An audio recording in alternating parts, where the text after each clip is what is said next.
प्यारे बच्चों, आज जो टॉपिक हम डिस्कस कर रहे हैं इसका नाम है फीमेल रिप्रोडक्टिव सिस्टम। मैंने लास्ट क्लास में आप लोगों के साथ डिस्कस किया था मेल रिप्रोडक्टिव सिस्टम। इसके बाद बेटा एक लेक्चर हो रहेगा जिसमें हम टॉपिक डिस्कस करेंगे रिप्रोडक्टिव हेल्थ, और ये चैप्टर आपका फिनिश हो जाएगा। ठीक है, तो जो टॉपिक हमें डिस्कस करना है फीमेल रिप्रोडक्टिव सिस्टम के बारे में देखते हैं। हमने एक छोटी सी इमेज यहाँ पे लगाई हुई है जिसके में आपका फीमेल रिप्रोडक्टिव सिस्टम दिखाया हुआ है, that is the part of ovary. Ovary को अगर आप क्लियरली मेंशन करोगे तो देखो ये एक ओवल शेप स्ट्रक्चर होती है, ओवल शेप स्ट्रक्चर होती है। दूसरी बात, एक फीमेल यानी कि एक वुमेन के अंदर दोनों both side right and left दोनों साइड दो ओवरीज प्रेजेंट होती हैं, और ये दोनों ओवरीज जो हैं इन्हें हम डायरेक्टली लिख सकते हैं भैया अ पेयर ऑफ ओवरीज। एक फीमेल की बॉडी में अ पेयर ऑफ ओवरीज होता है, a pair of oviduct. Oviduct का दूसरा नाम बच्चे फैलोपियन ट्यूब के नाम से भी जाना जाता है।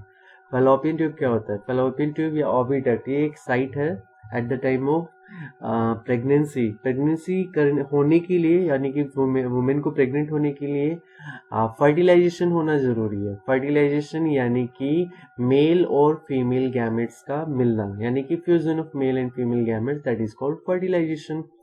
ओके, तो ये मैं लिख भी दूंगा अभी आगे। तो वो फर्टिलाइजेशन भैया यहाँ पे होता है, और एक नंबर का क्वेश्चन बड़ा इंपॉर्टेंट बनता है। ये किसी भी साइड हो सकता है, दोनों साइड है, फैलोपियन ट्यूब दोनों पे साइड प्रेजेंट है। जिस तरीके से ओवरीज दो होती हैं, ये ओवरी है एक और एक ये वाली ओवरी है, उसी तरीके से यहाँ पर दो फैलोपियन ट्यूब होते हैं, यानी कि अ पेयर ऑफ ओविडक्ट्स या फैलोपियन ट्यूब। दूसरा भैया इसमें इंपॉर्टेंट थिंग है कि यहाँ पे एक वर्ड देखो, यहाँ पे एक फिंगर लाइक स्ट्रक्चर बनी हुई है।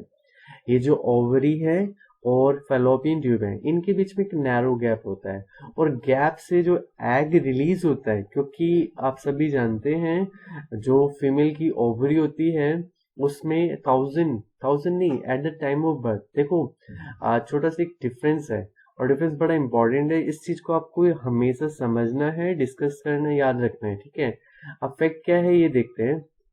पॉइंट ये है कि जो मेल होते हैं, मेल की बॉडी में स्पर्म जो होता है वो बनता रहता है, स्पर्म बनता रहता है। At the time of puberty से स्पर्म बनना शुरू होता है, फिर उसमें धीरे धीरे ग्रेजुअल चेंजेस यानी कि सेकेंडरी चेंजेस आते हैं, एंड द मेन चेंज और main thing that is they create a sperm. ठीक है, वो स्पर्म को क्रिएट करना शुरू कर देती है जो मेल बॉडी होती है, ओके, और हार्मोन्स रिलीज करना शुरू कर देती है। लेकिन फीमेल्स के अंदर ऐसा नहीं होता है। फीमेल के अंदर जैसे मेल के अंदर स्पर्म बनता है, तो फीमेल के अंदर आप सब जानते हैं ova, that is also known as egg. तो एग प्रोड्यूस करती हैं फीमेल्स, और भैया ये एग जो है ये फीमेल्स की बॉडी में जब एक बेबी और गर्ल, एक बेबी गर्ल जब बॉर्न होती है तो उसकी बॉडी में ऑलरेडी, यानी कि उसकी पेयर ऑफ ओवरीज प्रेजेंट होगा, और उसकी ओवरीज में millions of eggs also present. ठीक है, बड़ी इंपॉर्टेंट बात है। जो मेल बॉडी होती है वो तो रिलीज करने के लिए मतलब स्पर्म को क्रिएट करता है, at the time of puberty sperm बनता है। लेकिन यहाँ पर बेबी गर्ल में जो फीमेल्स होती हैं उनके अंदर, उनकी बॉडी के अंदर जो फॉर्मेशन होता है एग्स का वो होता नहीं है, फॉर्मेशन नहीं होता, दैट इज ऑल्सो प्रेजेंट। जब वो बर्थ लेती है, जब बेबी गर्ल चाइल्ड बर्थ लेती है, तो मिलियंस ऑफ एग्स उसकी ओवरी में ऑलरेडी प्रेजेंट होते हैं। अब ध्यान से समझिए, millions of egg at the age of 13 to 16 मान लीजिए, ये प्यूबर्टी एज मैंने आपको पढ़ाया हुआ है। इस प्यूबर्टी एज तक आते आते ये मिलियंस ऑफ एग धीरे धीरे लेस, यानी कि कम होते रहते हैं, अपने आप ही नॉट जब यूटिलाइज नहीं हो रहे तो खराब हो रहे हैं। ठीक है, एक तरीके से आप समझ सकते हैं। और प्यूबर्टी एज के अराउंड ये रह जाते हैं अराउंड 1000 एग रह जाते हैं। ठीक है, और यानी कि ये हजारों एग, थाउजेंड्स की क्वांटिटी में प्रेजेंट है। यही एग एक एक करके मैच्योर होता है, इसमें से एक एग निकलेगा, वो मैच्योर होगा, और मैच्योर होने के बाद वो फर्टिलाइजेशन प्रोसेस में पार्टिसिपेट करेगा। तो मैंने अभी आपको ना एक मेन डिफरेंस बताया मेल से, जो मेल की बॉडी जो स्पर्म को जनरेट करती है, लेकिन फीमेल्स की और जो बॉडी होती है वो कोई स्पर्म यानी कि एक तरीके से एग या ओवा जनरेट नहीं करती, वो मैच्योर करती है, उसकी बॉडी में ऑलरेडी प्रेजेंट होता है और लिमिटेड है। मिलियंस ऑफ एक्स प्रेजेंट है, धीरे धीरे प्यूबर्टी टाइम तक 13 या 16 साल की उम्र में वो एक्स जो है आधे एक्स मतलब क्वांटिटी कम हो जाती है, धीरे धीरे लेस होता है, थाउजेंड्स बचते हैं। और जैसे जैसे एज होती है इनकी अराउंड 40 to 50, हाँ, तो 40 to 50 में दे कांट जनरेट या फिर they can't mature their eggs, वो अपनी जो इनके पास जो एग्स होते हैं वो मैच्योर होना ही बंद हो जाते हैं, खत्म हो जाते हैं एक तरीके से, ठीक है। तो हम इस चीज को आगे पढ़ेंगे तो आपको दो चीजें क्लियर हुई होंगी कि मेल की बॉडी में स्पर्म्स का फॉर्मेशन होता रहता है और फीमेल्स की जो बॉडी होती है उसमें कोई फॉर्मेशन नहीं होता है, उसमें ऑलरेडी प्रेजेंट होते हैं और वही प्रेजेंट एग्स मैच्योर होते रहते हैं और रिलीज होते रहते हैं। ओके, तो आपको ये दोनों पॉइंट क्लियर हो गए होंगे। आगे देखते हैं, देखिए एक पेयर ऑफ ओवरीज होता है, यानी कि दो ओवरी होती हैं फीमेल बॉडी के अंदर। नेक्स्ट है बेटा पेयर ऑफ फैलोपियन ट्यूब, दो फैलोपियन ट्यूब होता है। Fallopian tube is also known as the site of fertilisation. Fallopian tube यहाँ लिख देता हूँ मैं, थोड़ा सा ध्यान रखना है, आपको कॉपी में मेंशन भी करना है। फैलोपियन ट्यूब जो होता है that is also known as the site of fertilisation, ये फर्टिलाइजेशन की साइट होती है। अब फर्टिलाइजेशन क्या होता है मैं आपको प्रीवियस क्लास में भी पढ़ा चुका हूँ, फिर वो भी मैं यहाँ लिख देता हूँ, मेंशन कर देता हूँ, आप लोग याद रखें, अपनी कॉपी में नोट करें। देखो फर्टिलाइजेशन जो प्रोसेस होती है सिर्फ दो वर्ड्स में जानेंगे, fusion of male and female gamete. Okay, अब ये गैमेट वर्ड क्या होता है, तो गैमेट को अब डायरेक्टली हम कह सकते हैं कि भैया फीमेल्स का क्या होगा, एग होगा, ठीक है, और मेल्स में क्या होगा, स्पर्म होगा। जब भी ये कंबाइंडली एग होंगे तो दैट इज द पार्ट, इस प्रोसेस को कहा जाएगा फर्टिलाइजेशन। ओके, हिंदी में इसको निषेचन कहा जाता है। तो this process is known as fertilisation. एक नंबर का क्वेश्चन है ये, एक नंबर में आ भी जाता है, पूछ लिया जाता है। तो fusion of male and female gametes is called fertilisation. अब बात करते हैं नेक्स्ट है बेटे यूटरस। यूटरस को बोलते हैं गर्भाशय, हिंदी में इसको गर्भाशय कहा जाता है। आप देख रहे हो ये पियर लाइक स्ट्रक्चर, कई जगह पे बैग्स भी लिखा हुआ है, तो पियर लाइक शेप जो है that is the part of uterus, इसको गर्भाशय बोलते हैं। और ये काफी मस्कुलर टिश्यू है, इसमें बहुत इलास्टिसिटी होती है, यानी कि आप कह सकते हैं पेशी होता है कि बहुत ज्यादा एक्सपेंड करता है। जो यूटरस होता है काफी एक्सपेंड करता है, बेबी को कैरी करना, होल्ड करना, ये सारी चीजें यहाँ पर होती हैं इस पार्ट में यूट्रस के। और ये अवेलेबल कहाँ है, तो ये हमारे स्टमक से थोड़ा सा नीचे ही है, एब्डोमिनल कैविटी में, स्टमक के बैक साइड में भी मान सकते हैं, ठीक है। तो एब्डोमिनल कैविटी में प्रेजेंट होता है ये। अब भैया आगे देखते हैं, आगे लिखा हुआ है वजाइना। भैया ये है आपका जहां से इजैकुलेशन होता है, जहां से मेल जो है मेल अपने स्पर्म इजैकुलेट करता है, that is the part of vagina. And the cervix, बड़ा इंपॉर्टेंट है सर्विक्स, सर्विक्स होता है इस पार्ट में। और इसके लिए मैं यहाँ डिफाइन कर देता हूँ दो वर्ड्स में। सर्विक्स को हम डिफाइन इस तरीके से कर सकते हैं, it is opening and closing and. बड़ा इंपॉर्टेंट है, मैं इसको अभी समझाता हूँ आपको। Opening and closing and, opening and closing end of किसका है भैया, यूट्रस का, गर्भाशय का। अब देखो इसका बड़ा इंपॉर्टेंट रोल है at the time of pregnancy. जब एक फीमेल प्रेग्नेंट होती है, ठीक है, हिंदी में गर्भ धारण करना कहते हैं, तो फीमेल जब प्रेग्नेंट होती है तो यहाँ पे सर्विक्स है। अब भैया अगर सर्विक्स, ये जो मस्कुलर टिश्यू है ये क्लोज नहीं होगा, क्लोज नहीं रहेगा, तो eight the time of pregnancy ये भाई साहब क्या नाम है, जो बेबी बॉर्न हो रहा है वो बाहर आ सकता है, ठीक है। और इसकी डिलीवरी, जिसको बाहर आने को क्या कहते हैं, डिलीवरी कहते हैं, तो वो डिलीवरी बिफोर टाइम, जिसको प्री मेच्योर डिलीवरी कहते हैं, वो हो सकती है। That is not to be good, ना तो बेबी की हेल्थ के लिए ना ही मदर के हेल्थ के लिए। तो इसीलिए जो सर्विक्स होता है ये ओपनिंग एंड क्लोजिंग एंड है, और ये क्लोज रहता है at the time of pregnancy. जब आप फीमेल गेट प्रेग्नेंट, जब फीमेल प्रेग्नेंट हो जाती है तो ये सर्विक्स जो है प्रॉपरली क्लोज रहता है, ताकि उसको सिक्योर रखे। Okay okay, now the next, अब बात करते हैं main function of reproductive system. जो ये मैंने चीजें आपको समझाई हैं, लिखी हैं, अपनी कॉपी में मेंशन कर लेना। अब हम इसके कुछ पार्ट्स जो हैं उनके बारे में थोड़ा सा समझते हैं कि मेन फंक्शन क्या होता है किसका, रिप्रोडक्टिव सिस्टम ऑफ फीमेल्स का, ठीक है भैया। अब फीमेल्स का मेन रिप्रोडक्टिव सिस्टम जो है उसमें सबसे इंपॉर्टेंट फंक्शन है प्रोड्यूस ऑफ एग्स। तो फीमेल्स की जो ओवरीज होती है वो एग का प्रोडक्शन, यहाँ पे थोड़ा सा गलत है, यहाँ पे क्या करेंगे, एग्स तो ऑलरेडी प्रेजेंट है, रिप्रोडक्टिव सिस्टम में मेल्स में होता है ये, तो यहाँ पे क्या होगा, मैच्योरेशन ऑफ एग्स लिख सकते हैं, मैच्योरेशन ऑफ एग्स, ठीक है भैया, एग्स को मैच्योर करना। रिसीव द स्पर्म, ये फीमेल रिप्रोडक्टिव सिस्टम का बड़ा इंपॉर्टेंट काम है, रिसीव करना, किसको, स्पर्म को करना, स्पर्म को रिसीव करना। Now the next is provide the site of fertilisation. Very good, ये आप जानते हैं भैया फर्टिलाइजेशन का साइट क्या होता है। फर्टिलाइजेशन जो होता है मैंने अभी अभी बताया आपको, वो फैलोपियन ट्यूब में होता है। देखो बच्चे कभी भी कंफ्यूज नहीं होना है। आप लोगों को लगता है कि फर्टिलाइजेशन गर्भाशय में होता है यानी कि यूट्रस में, जबकि ऐसा नहीं है। फैलोपियन ट्यूब यहाँ पर फर्टिलाइजेशन होता है। ये वाला पार्ट जो है यहाँ पे फर्टिलाइजेशन होता है। अब होता कैसे है वो हम आगे पढ़ेंगे, इस चीज को क्लियर भी करेंगे। ठीक है, तो आपको इतना ध्यान रखना है, fertilisation and the site of the fertilisation is fallopian tube. फिर लिखा हुआ इम्प्लांटेशन। देखो तीसरा काम, 3 काम तो हो गए। पहला काम है मैच्योरेशन ऑफ एग्स, ठीक है। दूसरा भी आपको समझ में आ गया होगा, जो वेजाइना है उसकी हेल्प से रिसीव किया जाता है स्पर्म को, ठीक है। Now the third is provide the site of photosynthesis, यानी कि फैलोपियन ट्यूब का काम समझ में आ गया।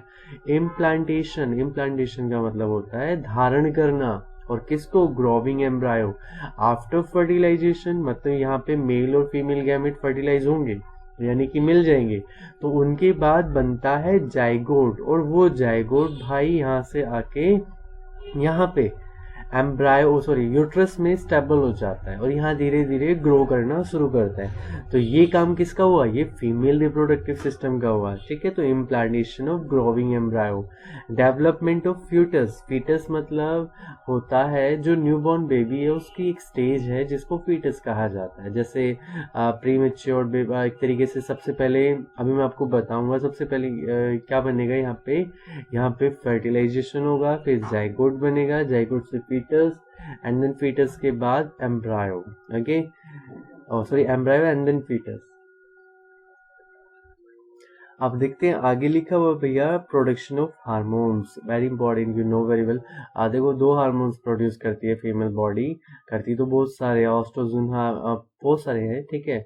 अब 2 हमें जो इम्पोर्टेंट है, एक नाम एस्ट्रोजन है, ऑस्ट्रोजन भी कहा जाता है, एस्ट्रोजन भी कहते हैं कुछ लोग, oestrogen hormone, and then the second thing is progesterone. तो भाई ये 2 हार्मोन्स हैं जो female body at the time of reproduction produce करती है, प्यूबर्टी ऐसे ही प्रोड्यूस करना शुरू करती है। इन हार्मोन्स का सिक्रेशन बहुत जरूरी है।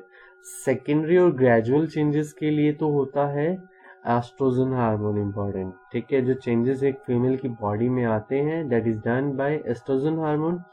एंड प्रोजेस्टेरोन हार्मोन जो है at the time of pregnant women की बॉडी में अगर ये हार्मोन प्रोजेस्टेरोन प्रॉपरली रिलीज होता रहेगा तो जो न्यू बॉर्न बेबी है वो सरवाइव कर पाएगा, अदरवाइज उसको वो सरवाइव नहीं कर पाएगा। अगर प्रोजेस्टेरोन हार्मोन नहीं है तो उसको सिक्रेशन, प्रोजेस्टेरोन हार्मोन के सिक्रेशन ना होने की वजह से वो अबॉर्ट भी हो सकता है, ठीक है।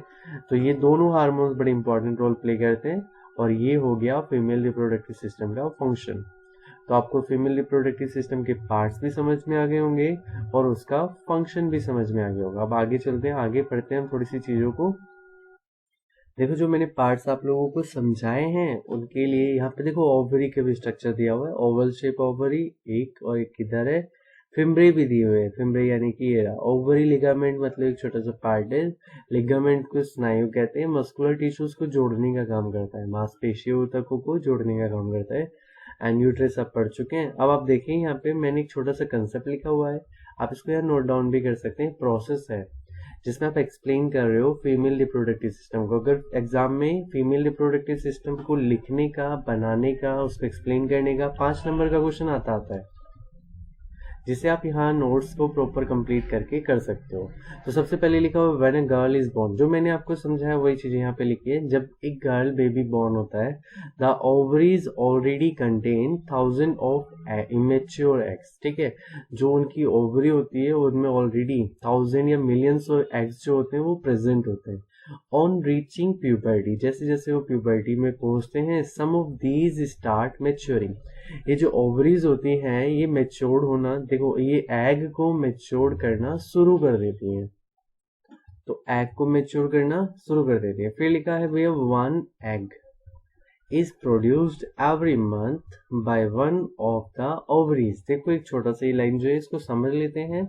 मान लीजिए एक मंथ, फर्स्ट मंथ इस ओवरी ने एक एग रिलीज किया, पहले इसको मैच्योर किया, मैच्योर करने के बाद रिलीज कर दिया। और फिर ये प्रोसेस क्या होगी, ये जो फिम्ब्रे है मैंने जो आपको पढ़ाया, फिम्ब्रे बड़ा हेल्पफुल होता है। ये क्या करता है, इस एग को कैप्चर करने में काम करता है। एग जैसे कैप्चर कर लिया जाएगा और फिर वो यहाँ पर आ जाएगा। यहाँ पर एट प्रेजेंट यानी कि जो एग है ये यहाँ पर प्रेजेंट है आपके फैलोपियन ट्यूब में एट द टाइम ऑफ किसका, प्यूबर्टी एज। ठीक है, अभी आप चीजें सीखेंगे आगे तो लिखा। और हाँ, अगर फर्स्ट मंथ इस ओवरी ने एग प्रोड्यूस किया है तो नेक्स्ट मंथ ये वाली ओवरी एग प्रोड्यूस करेगी सेम टाइम ड्यूरेशन के लिए। ठीक है, और ये बात भी ध्यान रखिएगा कि जब ओवरी एग को मैच्योर करती है at the time of puberty, तो यहाँ पर ये जो होती है ये 3 लेयर से बनी होती है। आपसे कोई पूछे यूट्रस में कितनी लेयर्स होती है, तो 3 लेयर्स होती हैं। आउटर लेयर है, एक ही इनर लेयर है, एक ही है लास्ट जो बिल्कुल इनर है। अब तीनों का डिफरेंस वर्क भी है, वो भी मैं आप लोगों को एक्सप्लेन कर देता हूँ। जो अंदर वाली ये लेयर है ये भैया इसको नरिशमेंट, जाइगोट को नरिशमेंट का काम करती है। ठीक है, ये वाली जो लेयर है ये कुशन प्रोवाइड करती है। कुशन यानी कि इसी में सबसे ज्यादा एक्सपेंडिशन होता है। ये जो है ये वाला हिस्सा ऐसे बड़ा हो जाता है, ये बिल्कुल एक्सपेंड कर जाता है। यानी कि यहाँ पे नर्व जो होती हैं एट द टाइम जब आप एग रिलीज हो रहा होता है मैच्योर्ड होने के बाद, तो यहाँ पे ब्लीडिंग सेल्स भी बहुत सारी आ जाती हैं। मतलब यहाँ पे ब्लड इकट्ठा होना शुरू हो जाता है, कंटिन्यूसली ब्लड फ्लो होना शुरू हो जाता है। ठीक है, तो आपसे पूछे यूट्रस कितनी लेयर्स में डिवाइडेड होता है, तो 3 लेयर्स याद रखेंगे। दैट इज ओनली, आपको सिर्फ नाम पता होना चाहिए कि यूट्रस जो होता है वो 3 लेयर्स में डिवाइड होता है। ठीक है, फिर आपने देखा मैंने बताया आपको एवरी ओवरी, हर ओवरी एक मंथ में ये रिलीज कर रही है तो नेक्स्ट मंथ कौन करेगा, सेकेंड ओवरी रिलीज करेगी। अगर लेफ्ट वाली फर्स्ट मंथ करती है तो राइट वाली सेकेंड मंथ में राइट वाली ओवरी एग को रिलीज करती है। ओके, तो अल्टरनेटिव मंथ्स के अकॉर्डिंग ये एग को रिलीज करते रहते हैं। नाउ द लिखा हुआ है next, the egg is carried from the ovary to the warm. Warm मतलब गर्भाशय का आ जाता है। यहाँ से एग कैरी होने के बाद वो कहाँ आना होता है, वो यहाँ वॉर्म में आना होता है थ्रू द थिन ओविडक्ट। किसके थ्रू आता है वो, ओविडक्ट यानी कि फैलोपियन ट्यूब के थ्रू आता है। The two oviducts unite into a elastic bag। इसमें यूट्रस को इलास्टिक बैग कहा गया है। आप पियर शेप स्ट्रक्चर होता है, आप ये भी लिख सकते हैं, आपकी एनसीईआरटी से लिखा हुआ है। ठीक है, तो एक इलास्टिक बैग यहाँ पे लिखा हुआ है। ये दोनों ही फैलोपियन ट्यूब जो होती हैं, ये जो ओविडक्ट्स होती हैं, ये भैया एक इलास्टिक बैग में कनेक्ट होती हैं, दैट इज कॉल्ड यूटेरस। इस बैग से दोनों ही फैलोपियन ट्यूब आपकी कनेक्ट होती है और उसको क्या कहा जाता है, इस स्ट्रक्चर को known as uterus. The uterus opens into the vagina through the cervix। मैं cervix का यूज आपको बता चुका हूँ। It is also known as the open and closing end of the uterus. जो cervix होता है ये वेजाइना के थ्रू, मतलब cervix के थ्रू कहाँ, वेजाइना से कनेक्ट होता है। कौन, यूट्रस। यही यूट्रस के बारे में लिखा है, the uterus open into the vagina. ये फाइनली को ओपन कहाँ होता है, वेजाइना में ओपन होता है। तो एक तरीके से यहाँ से वो मतलब यहाँ से यहाँ तक इसका ये ओपनिंग पोर्शन है, यहाँ ये ओपन हो रहा है। एंड देन किसके थ्रू होता हुआ, सर्विक्स के थ्रू। आगे देखिए आगे क्या लिखा हुआ है इसके बारे में, देखो बेटा इसमें लिखा हुआ है नेक्स्ट हमारा, the sperm enter through the vaginal passage during sexual intercourse. जब male and female sexual intercourse करते हैं तो स्पर्म जो होता है वो वेजाइना के through, sperm enter through the vaginal passage. और स्पर्म एंटर कहाँ होना आता है, तो भैया स्पर्म जो था, मैंने लास्ट क्लास में आप लोग को इस तरीके की स्ट्रक्चर बनाई थी। ओके, इस स्पर्म को क्या होता है, वेजाइना से एंटर करना होता है। एंटर करने के बाद वो सीधा कहाँ जाता है, फैलोपियन ट्यूब में जाना होता है। यहाँ इसका मेन टारगेट है, क्योंकि आप सभी जानते हैं जो ओवरी है वो एग को रिलीज करती है और ये एग फैलोपियन ट्यूब से यानी कि फिम्ब्रे की हेल्प से इकट्ठा कर मतलब कैप्चर किया जाता है और यहाँ पे इसको बैठा दिया जाता है। अब स्पर्म इजैकुलेट होगा यानी कि यूट्रस से होता हुआ फैलोपियन ट्यूब में जाएगा और जहाँ ये मिलेंगे, this process is known as, इसको आप क्या कहेंगे, फर्टिलाइजेशन कहेंगे। ठीक है भैया, तो दैट इज फर्टिलाइजेशन। तो आप लोगों को एक छोटी सी बात समझ में आ गई होगी। आगे बढ़ते हैं, इसमें लिखा हुआ है they travel upward and reach the oviduct. कहाँ पहुंचता है वो, फैलोपियन ट्यूब में पहुंचता है। Where they may encounter the egg. अब यहाँ पे लिखा हुआ है वेयर दे मे, मतलब एनकाउंटर मतलब एक तरीके से ये लिखा हुआ है जहां वो फर्टिलाइजेशन करेगा और नहीं भी कर सकता है भाई। अगर इजैकुलेशन नहीं हुआ दैट मीन्स स्पर्म स्पर्म यहाँ पे एडमिट नहीं हुआ है, ठीक है। तो सेक्सुअल इंटरकोर्स नहीं हुआ तो स्पर्म नहीं आएगा, स्पर्म नहीं आएगा तो फिर ये फर्टिलाइजेशन होगा ही नहीं। सिंपल सी बात है, जब स्पर्म आएगा ही नहीं, जब सेक्सुअल इंटरकोर्स नहीं होगा तो स्पर्म नहीं जाएगा, लेकिन एग तो रिलीज होगा, और एग रिलीज होगा और वो अपनी जगह फैलोपियन ट्यूब में आएगा। अब यहाँ से ना इस में से ही बेटा इस 2 पॉइंट बन जाते हैं। एक तो ये पॉइंट ये हो गया कि एग फर्टिलाइज हो गया, ओके, एग फर्टिलाइज हो गया, और दूसरा पॉइंट ये बन गया नॉट फर्टिलाइज।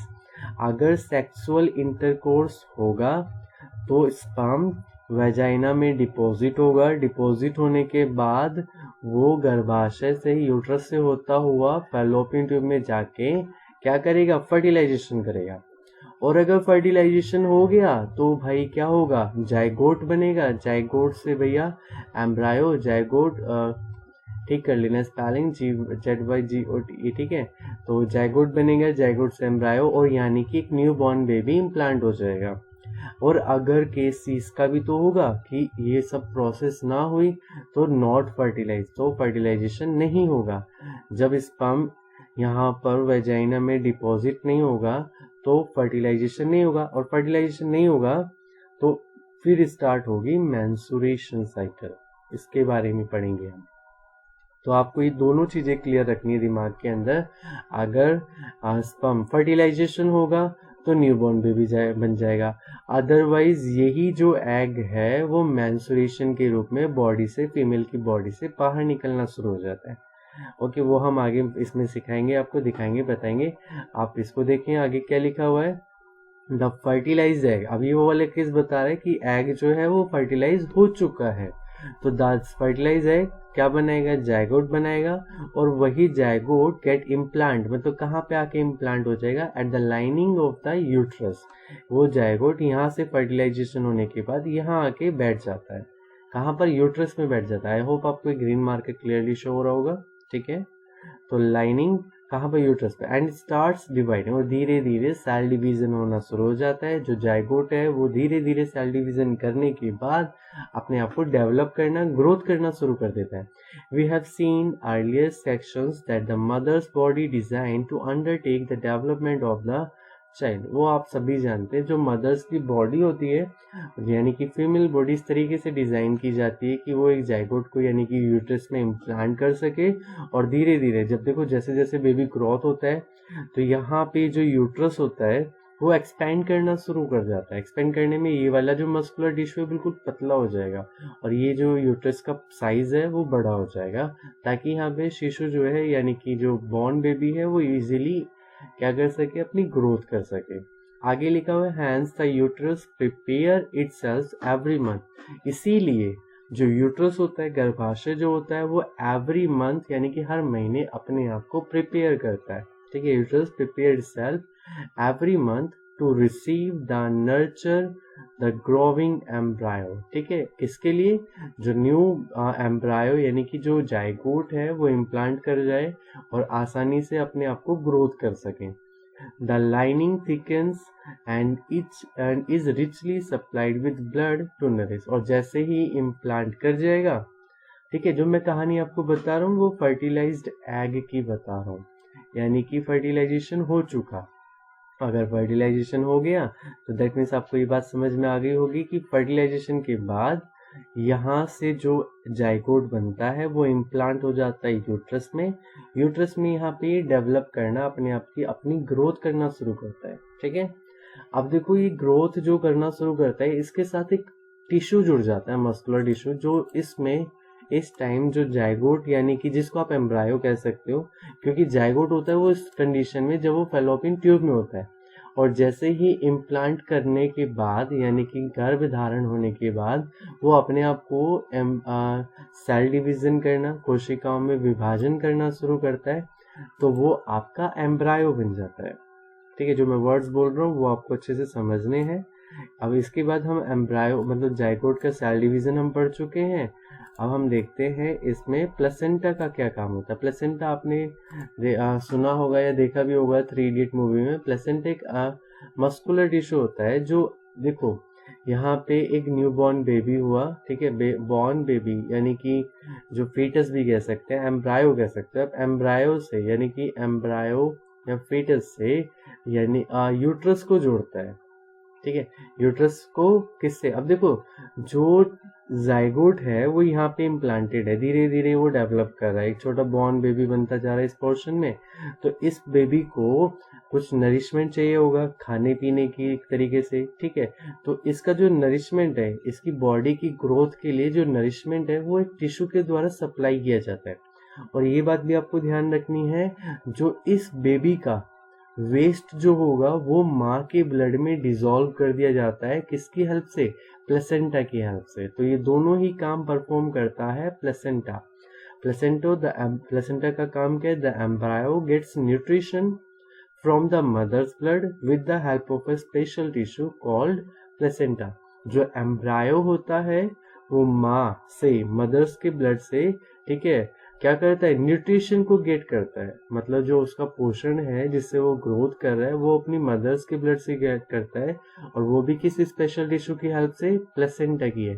और ये भी ध्यान रखना है आपको कि जो उसकी बॉडी का वेस्ट होता है वो फिर से मदर्स के ब्लड में डिसॉल्व कर देता है by the help of placenta. After it birth, जब वो बर्थ कर जाता है यानी कि वो जन्म ले लेता है या फिर बाहर आ जाता है यूट्रस से, तो ये प्लेसेंटा पार्ट को काट दिया जाता है, ठीक है।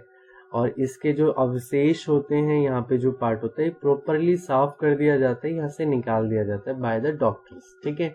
अब एक पॉइंट लिखा हुआ है यहाँ पे, गेस्टेशन पीरियड क्या होता है, तो इसके बारे में पढ़ लेते हैं। गेस्टेशन पीरियड जो होता है, the time period from the fertilisation up to the birth of the baby. जो बेबी का जो 9 मंथ का पीरियड होता है ना, आप सभी जानते हैं माँ अपने शिशु को 9 महीने तक अपने गर्भ में रखती है, and this period is known as gestation period. Hindi में बड़ा सिंपल से इसको गर्भाकाल कहते हैं और इंग्लिश में कहते हैं गेस्टेशन पीरियड।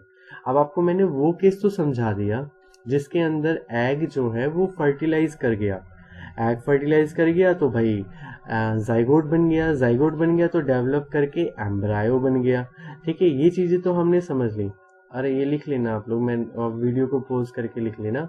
अब हम बात करते हैं व्हाट हैपन जब when egg is not fertilise, यानी कि अब हमें समझना है कि जो एग है वो फर्टिलाइज नहीं हुआ है, उसके बारे में समझना है। एग फर्टिलाइज क्यों नहीं हुआ होगा, एग इसलिए फर्टिलाइज नहीं होगा क्योंकि फीमेल जो है वो कोई सेक्सुअल इंटरकोर्स नहीं किया होगा उसने।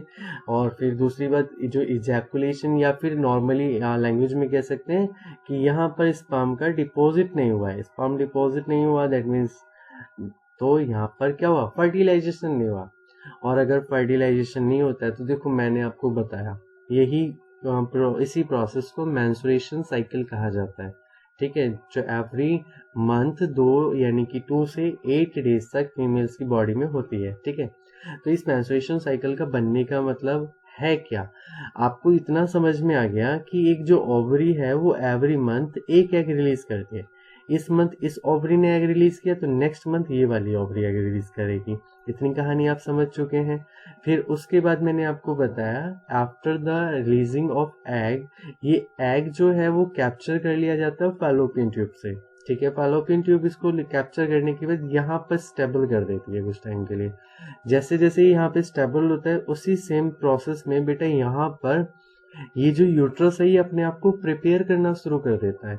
अभी जस्ट आपने देखा कि ब्लड वेसल्स तैयार हो जाती हैं, वो नरिशमेंट देना शुरू करना चाहती हैं, किसको, जाइगोट को। तो यहाँ पे सारी चीजें ऑलरेडी प्रिपेयर हो जाती हैं, मस्कुलर टिश्यू है ये एक्सपैंड करना शुरू कर जाता है और एक तरीके से प्रिपेयर हो जाता है, मतलब क्वेश्चन टाइप का, छोटे छोटे ब्लड वेसल्स का पार्ट एक तरीके से कुशंस बनाता है, ताकि जाइगोट आके यहाँ पर क्या कर सके, सॉरी फर्टिलाइजेशन हो सके और जाइगोट आके यहाँ पे इम्प्लांट कर सके। लेकिन जब फर्टिलाइजेशन हुआ नहीं तो उसके कुछ टाइम बाद जब फर्टिलाइजेशन नहीं होगा तो ये एग जो है ये ऑटोमेटिक वहाँ से यूट्रस में आ जाएगा और यूट्रस से बाहर बॉडी से eight the time of menstruation cycle body से बाहर निकलता है इन द फॉर्म ऑफ ब्लीडिंग और नॉट इट ओनली एग। यहाँ पे जो वॉल प्रिपेयर हुई थी कुशन वाली वॉल जिससे क्या किया जा सकता है जाइगोट को नरिशमेंट प्रोवाइड किया जा सकता है, वो वॉल ब्लड वेजल्स की होती है, छोटे छोटे ब्लड कॉर्पसल्स होते हैं वहाँ पे, वो टूटने लगते हैं और टूटने के बाद वो ब्लड कॉर्पसल्स यानी कि ब्लड सेल्स वो भी बॉडी से बाहर आने लगती है। ब्लड के साथ साथ ब्लीडिंग में ब्लड के साथ साथ एक और पार्ट होता है दैट इज कॉल्ड म्यूकस। ठीक है, ये म्यूकस और ब्लड मिलकर एक्स्ट्रा जो वेस्ट होता है वो बाहर निकलने लगता है। ठीक है, अब इसके बारे में थोड़ा सा पढ़ लेते हैं। समझ आप गए होंगे कैसे मेंस्ट्रुएशन साइकिल फीमेल्स की बॉडी में जनरेट होती है। ये आप सभी जानते हैं। एग का रिलीजन 28 डेज अराउंड 1 मंथ में एवरी मंथ होता है और अल्टरनेट बाय ओवरीज होता है। तो the uterus prepare itself every month to receive fertiliser. ये मैंने अभी बताया, जो गर्भाशय होता है वो हर महीने अपने आप को प्रिपेयर करता है कि वो एग को फर्टिलाइज करें। The lining of the uterus become thick. जो यूट्रस की लाइनिंग होती है गर्भाशय की वो मोटी होने लगती है और स्पंजी यानी कि कुशन प्रोवाइड करने के लिए रिक्वायर टू सपोर्ट, किसके लिए सपोर्ट करना है किसको, एम्ब्रायो को। When fertilisation had not taken place, और जब फर्टिलाइजेशन होता नहीं है तो ये जो लाइनिंग थी वो स्पंजी लाइनिंग थिक और रिक्वायर्ड जो एम्ब्रायो को सपोर्ट करने के लिए बननी थी वो अपने आप टूटने लगती हैं। नो लॉन्गर, ठीक है, needed no longer and this lining breaks and comes out through the vagina in the form of as blood and mucus. तो ब्लड और म्यूकस की फॉर्म में ये वेजाइना से बाहर निकलने लगती हैं और this cycle takes around 28 days every month, यानी कि 28 डेज 28 दिनों में साइकिल फिर से होती है and that is called menstruation cycle. आपको दो इंपॉर्टेंट वर्ड्स याद रखने हैं। महिलाओं में जो पहला मेंस्ट्रुएशन साइकिल होता है इस टर्म को कहा जाता है मेनार्क। बड़ा इंपॉर्टेंट है, एक नंबर में पूछ लिया जाता है व्हाट इज मेनार्क। ठीक है, तो इसे कहा जाता है the first menstruation cycle in female is called menarche. और भैया मैंने आपको बताया था ना कि इनके पास फीमेल्स के पास ओनली थाउजेंड्स ऑफ एग्स होते हैं। ओके, आपको ये बात समझ में आ गई थी। वो जो जैसे जैसे eight the time of puberty अब मेंस्ट्रुएशन साइकिल में एवरी मंथ एक एक एग रिलीज हो रहा है तो धीरे धीरे क्या हो रहा है, कम हो रहे हैं, लेस हो रहे हैं। तो एट द टाइम ऑफ 40 से 50 की 40 से 50 साल की उम्र के बाद ये एग जो है एक तरीके से खत्म हो जाते हैं। तो यहाँ पर इन लोगों की बॉडी में मेंस्ट्रुएशन साइकिल का बनना भी बंद हो जाता है। और जब ये 40 से 50 में जो लास्ट मेंस्ट्रुएशन साइकिल होती है फीमेल्स की बॉडी में दैट इज कॉल्ड मीनोपोज। इसको मीनोपोज के नाम से टर्म किया जाता है। ठीक है, हिंदी में रजोनिवृत्ति कहा जाता है और मेंस्ट्रुएशन साइकिल को हिंदी में रजोधर्म कहा जाता है। ठीक है, तो भैया that is menopause and it is a natural season, मतलब सीजेशन मतलब खत्म करना। स्टॉपिंग और स्टॉपिंग लिखा हुआ है, आप ये वर्ड नहीं लिखो तो ये भी लिख सकते हैं नोट्स के अंदर। Is a natural stopping of a woman's menstruation cycle automatic, मतलब नेचुरली अपने आप बंद कर देती है menstruation cycle. Marks the end of fertility, जो मतलब उनकी निषेचनता को एंड करता है। और it is about 40 to 50 age in the women's. तो यहाँ पे आपका ये टॉपिक खत्म होता है। इसके बाद बेटा एक रिप्रोडक्टिव हेल्थ एक टॉपिक बचता है, हम उसको डिस्कस करेंगे। हालांकि मैंने इस लेक्चर में, क्योंकि मेरे पास टाइम कम होता है तो काफ़ी थोड़ा फास्टली मैंने आपको समझाया है। तो आप जैसे भी आपकी सहूलत हो उस तरीके से वीडियो को थोड़ा स्लो करके, फास्ट करके, जैसे भी आप देखना चाहो आप देख सकते हो। चीज़ों को समझ लेना, आपने प्रॉपर नोट्स बना लेना। ठीक है, तो have a good day and ये टॉपिक खत्म करते हैं। नेक्स्ट क्लास में आप लोगों को रिप्रोडक्टिव हेल्थ के बारे में पढ़ाएंगे और फिर उसके बाद ये चैप्टर आपका फिनिश हो जाएगा। Okay, bye bye dear students.